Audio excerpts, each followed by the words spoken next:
തിരുവനന്തപുരം മേയറായി തെരഞ്ഞെടുക്കപ്പെട്ട V രാജേഷിനും deputy mayor ആശാനാഥിനും പ്രധാനമന്ത്രി നരേന്ദ്രമോദിയുടെ നവവത്സര ആശംസകൾ ലഭിച്ചു.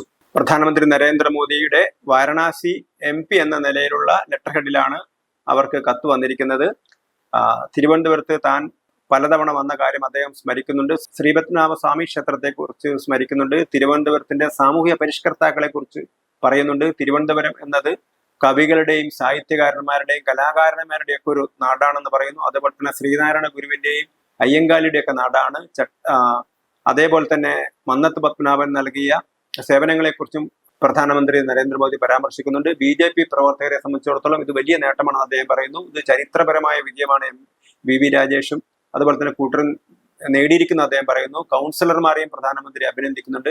അതോടൊപ്പം തന്നെ കേരളത്തിൽ എതിർപ്പുകളെയൊക്കെ അവഗണിച്ചുകൊണ്ട്, വയലൻസിനെയൊക്കെ അവഗണിച്ചുകൊണ്ട്, അക്രമങ്ങളൊക്കെ അവഗണിച്ചുകൊണ്ട് BJP പ്രവർത്തകർ മുന്നോട്ട് പോയതിനെയും പ്രധാനമന്ത്രി എടുത്തു പറയുന്നു ഈ അവസരത്തിൽ.